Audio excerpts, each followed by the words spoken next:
Early one night, there was a tank engine waiting at the docks to take his passengers home. He had a similar shape like Thomas, with 6 small wheels and a short stumpy funnel.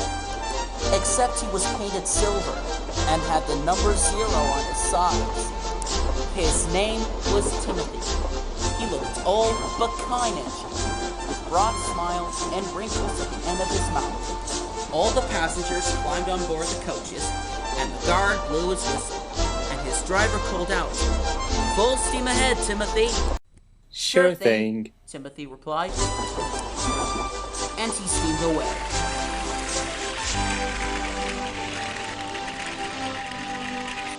Timothy was soon puffing down in the countryside, his rails humming and the coaches clattering behind him. The moon was full, the signals were down, and the wind was blowing crazy.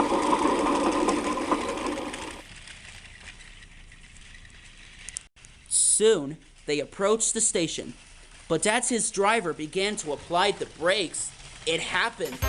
Timothy shot past the station without stopping. Then he began to go faster and faster. His driver shouted, "Timothy, what are you doing?" But Timothy didn't answer. He just kept on going. Suddenly, he was switched off to the wrong line, heading away from the main line. Then the driver and fireman saw with horror that they were heading towards a cliff where the viaduct was to be built. "Timothy, don't! You'll kill us all!" screamed his driver. His driver and fireman scrambled for the controls, desperately trying their best to stop Timothy, but it was no use. "I'm gonna send you all to the graveyard."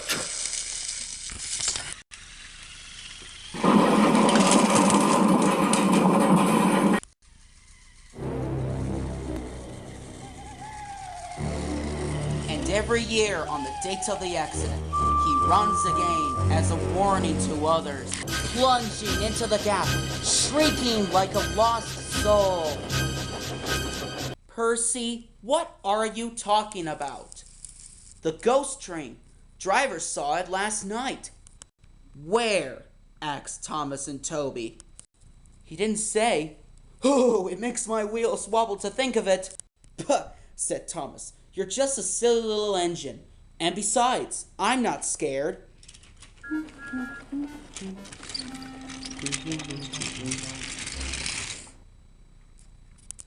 "Thomas didn't believe in your ghost yesterday," said Percy next morning. His driver laughed. "Neither do I. It was only a pretend ghost stories or on television." Percy was disappointed.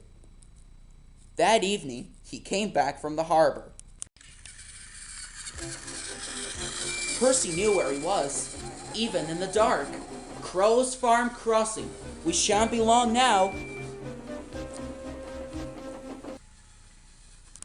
He liked running at night, the rails humming and the signal lights shone green. But a broken cart full of flour lay ahead. As for Farmer, who had just gone for help.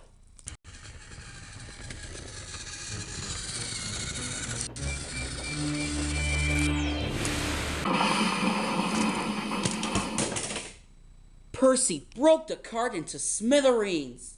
Flour flew everywhere. He puffed quickly to the nearest signal box. Percy's driver explained what had happened. "I see'll do it," said the signalman. "But you better clean Percy, or people will think he's a ghost." Percy chuckled. "Do let's pretend I'm a ghost and scared, Thomas.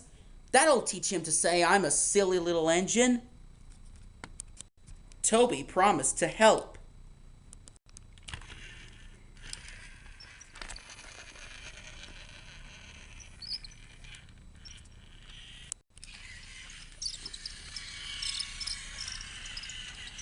Thomas has been oiled up for his evening train.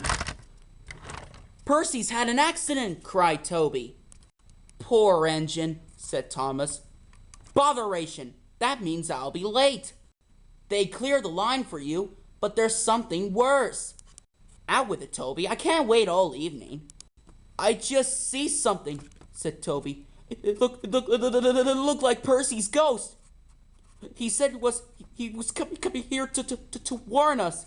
Puh, who cares? Don't be frightened, Toby. I'll take care of you.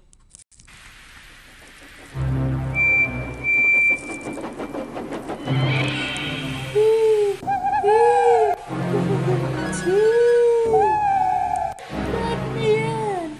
Let me in! Wailed Percy. No, no! Not by the smoke on my chimney. I will stop and I'll pop and I'll break your door in!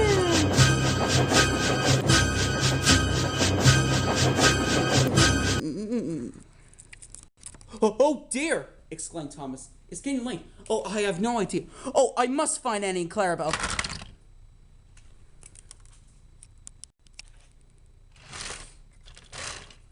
It was morning when Thomas returned.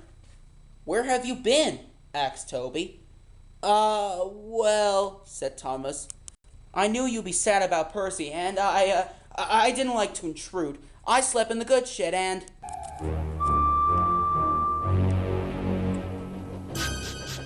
Oh, sorry, can't stop. Got to see a coach about a train.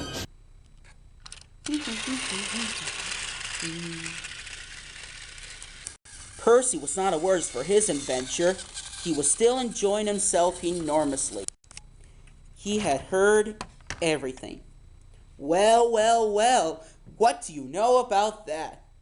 Anyone would think, chuckled Toby, that our Thomas had just seen a ghost.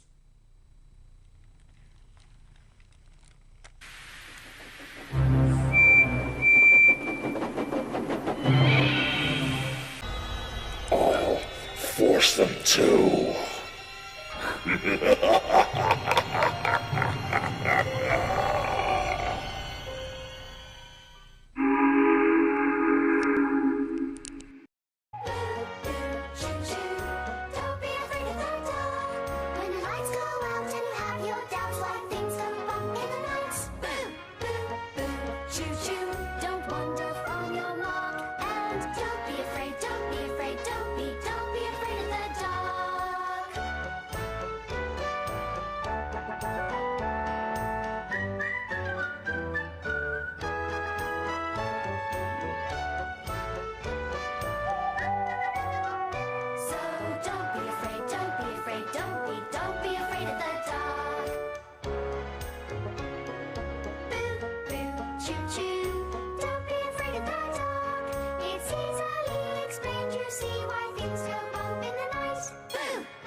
Choo-choo.